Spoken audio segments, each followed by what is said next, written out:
अध्याय 7 नगर प्रशासन। एक गांव के मुकाबले शहर ज़्यादा बड़ा और अधिक फैला हुआ होता है। शहर की गलियां ज़्यादा चौड़ी होती हैं, यहाँ के बाज़ारों में ज़्यादा भीड़ भाड़ होती है, पानी और बिजली की सुविधाएं होती हैं, अस्पताल अस्पताल होते हैं, यहाँ बहुत ज़्यादा वाहन होते हैं और यातायात को नियंत्रित करना पड़ता है। क्या आपने कभी सोचा है कि यह सब इतने सुचारू रूप से कैसे चलता है? कौन सी संस्था इन सब के लिए जिम्मेदार होती है? कैसे निर्णय लिए जाते हैं? कैसे योजनाएं बनाई जाती हैं? कौन लोग हैं जो यह सारा काम करते हैं? आइए उत्तर ढूंढने की कोशिश करते हैं। बुधवार की एक अलसाई हुई दोपहर थी जब माला और उसके साथी शंकर, जहांगीर और रेहाना गली में क्रिकेट खेल रहे थे। शंकर ने बड़ा अच्छा ओवर फेंका था और रेहाना आउट होते होते बची थी।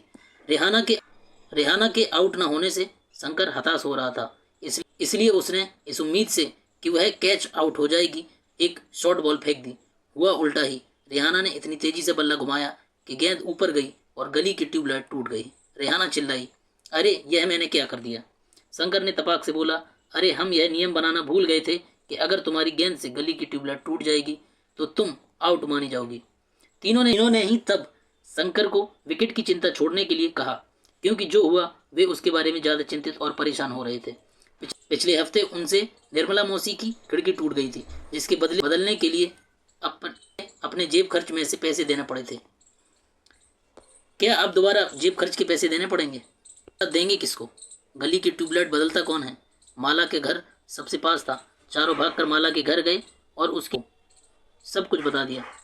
ये बात सुनकर माला की माँ ने कहा कि उसे इस सब के बारे में कुछ खास पता नहीं है, बस यही मालूम है कि नगर निगम की जिम्मेदारी होती है। उन्होंने सुझाया, यास्मीन खाला से पूछिए, वे हाल ही में नगर निगम से सेवानिवृत्त हुई हैं।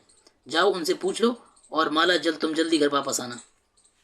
यास्मीन की खाला उस गली में रहती थी और माला की माँ से उनकी बहुत अच्छी दोस्ती भी थी। चारों दौड़कर खाला के घर पहुंचे और जैसे ही उन्होंने दरवाज़ा खोला वे एक साथ पूरा किस्सा सुनाने लगे। उनका सवाल सुनकर यास्मीन खाला बड़े जोर से हंस पड़ी और बोली, कोई एक व्यक्ति नहीं जिसको तुम पैसे दे सकते हो। यह बहुत बड़ी संस्था होती है जिसको नगर निगम कहते हैं। यह सड़कों पर रोशनी की व्यवस्था, कूड़ा इकट्ठा करने, पानी की सुविधा उपलब्ध कराने और सड़कों व बाजारों की सफाई करने का काम करती है। माला बोली, हाँ, मेरे नगर निगम के बारे में सुना है। मैंने शहर में बोर्ड देखे हैं जो नगर निगम द्वारा लोगों को मलेरिया के बारे में बताने के लिए लगाए जाते हैं। खाला बोली, तुम बिल्कुल सही कह रही हो। नगर निगम का काम यह सुनिश्चित करना भी है कि शहर में बीमारियां न फैलें। यह स्कूल स्थापित करता है और उन्हें चलाता है। शहर में दवाखाने, अस्पताल चलाता है। यह बाग बगीचों का रखरखाव भी करता है। उन्होंने आगे जोड़ा, हमारा पुणे शहर बहुत ही बड़ा शहर है और यहाँ नगर प्रशासन चलाने वाले संस्थान को नगर निगम कहते हैं। छोटे कस्बों में इसे नगर पालिका कहते हैं। निगम पार्षद एवं प्रशासन कर्मचारी। यास्मीन खाला, मुझे बड़ी उत्सुकता हो रही है कि यह फैसला लेता कौन है कि पार्क कहाँ बनाया जाए। जब आप नगर निगम में काम करती थी तो क्या ऐसे मजेदार निर्णय भी लेने पड़ते थे? रेहाना ने पूछा। खाला ने जवाब दिया, नहीं रेहाना, मैं तो नगर निगम के लेखा विभाग अकाउंट में थी। बस लोगों की मासिक तनख्वाह की पर्चियां बनाती थी। क्योंकि शहर का आकार बहुत बड़ा होता है, इसलिए नगर निगम को कई निर्णय लेने होते हैं और इसी तरह शहर को साफ रखने के लिए बहुत काम करना पड़ता है। ज़्यादातर नगर निगम पार्षद ही यह निर्णय लेते हैं कि अस्पताल या पार्क कहाँ बनेगा। शहर को अलग अलग वार्डों में बांटा जाता है। हर वार्ड से एक पार्षद का चुनाव होता है। नगर निगम के कुछ निर्णय ऐसे होते हैं जो सारे शहर को प्रभावित करते हैं। ऐसे जटिल निर्णय पार्षदों के समूहों द्वारा लिए जाते हैं। कुछ पार्षद मिलकर समितियां बनाते हैं जो विभिन्न मुद्दों पर विचार विमर्श करके निर्णय लेती हैं। उदाहरण स्वरूप, एक बस स्टैंड को बेहतर बनाना या किसी भीड़भाड़ वाले बाजार का कचरा ज़्यादातर नियमित रूप से साफ करना है, या फिर शहर के मुख्य नाले की सफाई होनी है। पार्षदों की समितियां ही पानी, कचरा जमा करने और सड़कों पर रोशनी आदि की व्यवस्था करती हैं। क्योंकि खाली स्थान भरिए। पंचायत के चुने हुए सदस्यों को क्या कहते हैं? शहर विभिन्न वार्डों में बटा हुआ होता है। नगर निगम के चुने हुए सदस्यों को पार्षद कहते हैं। पार्षदों के समूह उन मुद्दों पर काम करते हैं जो पूरे शहर को प्रभावित करते हैं। पंचायत और नगर पालिका के चुनाव प्रत्येक 5 वर्ष में होते हैं। पार्षद अगर निर्णय लेते हैं तो आयुक्त के नेतृत्व में दफ्तर के प्रशासनिक कर्मचारी उन निर्णयों को स्वीकार करते हैं। जब एक वार्ड के अंदर समस्या होती है तो वार्ड के लोग पार्षद से संपर्क कर सकते हैं। उदाहरण के लिए, अगर बिजली के खतरनाक तार लटक कर नीचे आ जाएं, तो स्थानीय पार्षद बिजली विभाग के कर्मचारियों से बात करने में मदद कर सकते हैं। जहां पार्षद की समितियां एवं पार्षद विभिन्न मुद्दों पर निर्णय लेने का काम करते हैं, वहीं उन्हें लागू करने का काम आयुक्त यानी प्रशासनिक कर्मचारी करते हैं। आयुक्त और प्रशासनिक कर्मचारियों की सरकार द्वारा नियुक्ति की जाती है, जबकि पार्षद निर्वाचित होते हैं। तो नगर निगम में ये निर्णय कैसे लिए जाते हैं, रेहाना ने पूछा। वह सोचना बंद ही नहीं करती। बच्चों के सवालों से खुश होते हुए यास्मीन खाला ने जवाब दिया कि सारे के पार्षद मिलते हैं, सबकी सम्मिलित राय से एक बजट बनाया जाता है। उसी बजट के अनुसार पैसा खर्च किया जाता है। पार्षद यह प्रयास करते हैं कि उनके वार्ड की विशिष्ट जरूरतें परिषद के सामने रखी जा सकें। फिर ये निर्णय प्रशासनिक कर्मचारियों द्वारा क्रियान्वित किए जाते हैं। खाला बड़ी खुश थी, क्योंकि किसी बड़े व्यक्ति ने आज तक उनके काम के बारे में नहीं पूछा। नगर निगम को पैसा कहाँ से मिलता है? इतने सारे काम करने के लिए बहुत सारे पैसे चाहिए। निगम यह राशि अलग अलग तरीकों से इकट्ठा करता है। इस राशि का बड़ा भाग लोगों द्वारा दिए गए टैक्स से आता है। कर वह राशि है जो लोग सरकार द्वारा उपलब्ध कराई गई सुविधाओं के लिए सरकार को देते हैं। जिन लोगों के अपने घर होते हैं, पत्ती कर देना होता है। साथ ही पानी एवं अन्य सुविधाओं के लिए भी कर देना होता है। जितना बड़ा घर उतना ज़्यादा कर।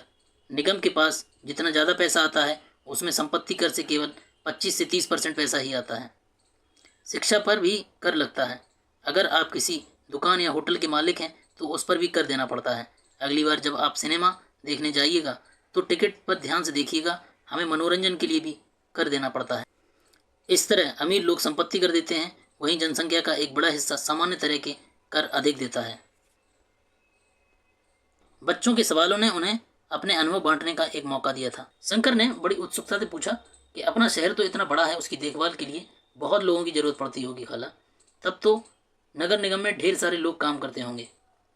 वह अब तक क्रिकेट के मैच और अपने अधूरे ओवर की बात बिल्कुल भूल चुका था।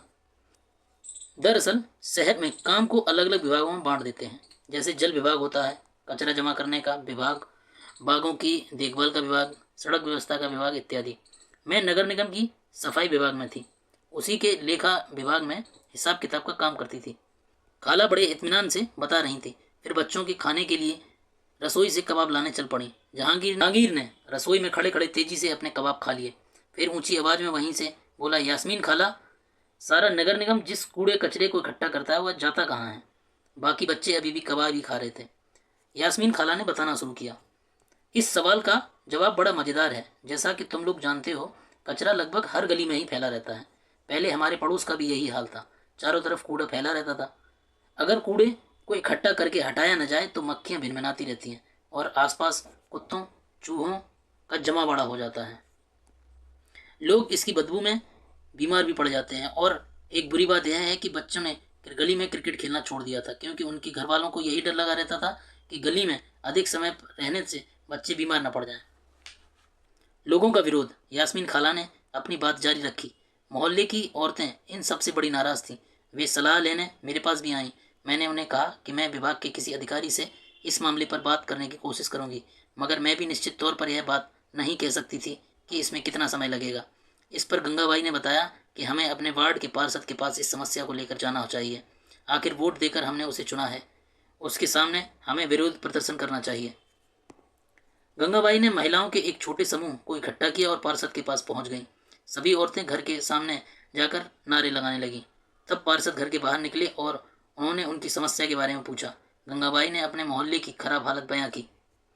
पार्षद ने उन महिलाओं से वादा किया कि वे अगले दिन उनके साथ आयुक्त से मिलने जाएंगे। उन्होंने गंगाबाई को मोहल्ले के सारे वयस्कों से एक अर्जी पर दस्तखत करवाने के लिए कहा। अर्जी यह थी कि उनके मोहल्ले से कचरा उठाने की नियमित व्यवस्था की जाए। उन्होंने सुझाव दिया कि कल आयुक्त से मिलने जाते समय स्थानीय सफाई अभियंता यानी इंजीनियर को भी साथ ले जाना अच्छा रहेगा। इससे फायदा होगा, क्योंकि सफाई अभियंता भी आयुक्त को बता सकेगा कि हालत कितनी खराब है। उस दिन पूरी शाम बच्चे घर घर का चक्कर लगाते रहे ताकि अर्जी पर ज़्यादा से ज़्यादा परिवारों के लोगों के दस्तखत लिए जा सकें। अगली सुबह बहुत बड़ी संख्या में महिलाएं पार्षद सफाई अभियंता के साथ नगर निगम के दफ्तर गईं। आयुक्त पूरे समूह से मिले, पर वे बहाना बनाने लगे कि नगर निगम के पास पर्याप्त संख्या में ट्रक उपलब्ध नहीं है। गंगाबाई ने तपाक से कहा, लेकिन लगता है कि आपके पास अमीर इलाकों से कचरा उठाने के लिए पूरे ट्रक हैं। जहांगीर ने झट से कहा, इससे आयुक्त का तो मुंह ही बंद हो गया होगा। और नहीं तो क्या, उसने फौरन इंतजाम करने के लिए कहा। यास्मीन खाला ने बताया कि गंगाबाई ने आयुक्त को चेतावनी दी कि अगर 2 दिन के अंदर काम नहीं हुआ तो नगर निगम के सामने बहुत बड़ी संख्या में महिलाएं धरने पर बैठ जाएंगी। तो क्या गलियों की सफाई हो गई? रेहाना ने झट से पूछा, जो कभी चीज़ों को अधूरा नहीं छोड़ती थी। 2 दिन तक कुछ भी नहीं हुआ। वो तो जब एक बहुत बड़े समूह ने विरोध प्रदर्शन किया, जोरदार नारे लगाए, तब जाकर बात बनी। अब मोहल्ले की सफाई नियमित रूप से होने लगी है। खाला के सेवानिवृत्त होने के बाद से क्या क्या बदला है? यास्मीन खाला ने बच्चों को जो नहीं बताया वह यह है कि हाल के समय में पैसा बचाने के लिए कई नगर निगमों ने कचरा उठाने और उससे ठिकाने लगाने के लिए निजी ठेकेदार रख लिए हैं। इसको निजीकरण कहते हैं।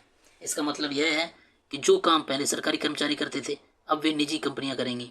ठेकेदार निजी ठेकेदार जिन मजदूरों को कचरा जमा करने और उठाने को काम पर लगाते हैं उन्हें बहुत कम पैसा देते हैं। उन मजदूरों की नौकरी अस्थायी होती है। कचरा उठाने का काम काफ़ी खतरनाक भी होता है। अक्सर उनके पास अपनी सुरक्षा के साधन नहीं होते हैं। अगर काम करते हुए वे घायल हो जाएं तो उनकी देखभाल वाला भी कोई नहीं। गंगाबाई किस बात का विरोध कर रही थी? आपके हिसाब से गंगाबाई ने पार्षद के पास जाने की बात क्यों सोची? जब आयुक्त ने यह कहा कि शहर में ट्रकों की संख्या पर्याप्त नहीं है तो गंगाबाई ने क्या कहा? यह तो बिल्कुल बम्बईया सिनेमा की तरह सुखद अंत हुआ। माला ने कहा कि वह अपने आप को नेतृत्व करने वाली गंगाबाई की भूमिका में देखने का सपना देख रही थी। सभी बच्चों को गंगाबाई की कहानी सुनकर बहुत मजा आया। उन्हें इसका आभास तो था ही कि मोहल्ले में गंगाबाई की खासी इज्जत थी और लोग मानते थे, मगर उनका कारण अभी तक समझ नहीं आया था। बच्चों ने खाला को शुक्रिया अदा किया और जाने के लिए उठ खड़े हुए। जाते जाते रेहाना ने पूछा, खाला बस एक आखिरी सवाल है, घर पर जो अभी 2 कूड़ेदान हैं वो भी क्या गंगाबाई का सुझाव था? खाला हंसने लगी और बोली, अरे नहीं नहीं, यह तो नगर निगम ने ही सुझाव दिया था कि हम खाने पीने और गलने वाली चीज़ों को एक कूड़ेदान में डालें और और प्लास्टिक कांच जैसी न गलने वाली चीज़ों को दूसरे कूड़ेदान में। जब हम अपने कचरे की छटाई कर देते हैं तो नगर निगम वालों का काम थोड़ा आसान हो जाता है। बच्चों ने इतने सारे सवालों का जवाब देने के लिए खाला का फिर से शुक्रिया अदा किया और टहलते हुए गली की तरफ चल पड़े। देर हो चुकी थी और उन्हें जल्दी जल्दी घर पहुंचना था। आज हमेशा के मुकाबले गली में अंधेरा थोड़ा ज़्यादा था। उन्होंने ऊपर देखा, फिर मुस्कुराते हुए एक दूसरे को देखा और वापस खाला के घर की तरफ दौड़ पड़े। 1994 में सूरत शहर में बहुत भयंकर प्लेग फैला था। सूरत भारत के सबसे गंदे शहरों में से एक था। लोग घरों का और होटलों का भी कूड़ा कचरा पास की नाली या सड़क पर फेंक देते थे। इससे सफाई कर्मचारियों को कूड़ा उठाने और उसे ठिकाने लगाने में काफ़ी मुश्किल होती थी। ऊपर से नगर निगम अपना काम नियमित रूप से नहीं कर रही थी, जिससे स्थिति और बदतर हो गई थी। प्लेग हवा के जरिए फैलता है। जिन लोगों को प्लेग हो जाए उन्हें दूसरों से अलग रखना पड़ता है। सूरत में उस साल बहुत से लोगों ने अपनी जान गंवाई। करीब 3 लाख से अधिक लोगों को शहर छोड़ना पड़ा। प्लेग के डर ने यह अनिवार्य कर दिया कि नगर निगम मुस्तैदी से काम करे। सारे शहर की अच्छी तरह से सफाई हुई। आज की तारीख में चंडीगढ़ के बाद भारत के सबसे साफ शहरों में दूसरा स्थान सूरत का है। क्या आप जानती हैं कि आपके शहर में कब और कितनी बार कूड़ा उठाया जाता है? क्या आपको लगता है कि सभी मोहल्ले में उतनी ही बार कूड़ा उठाया जाता है? यदि नहीं तो क्यों? चर्चा करें।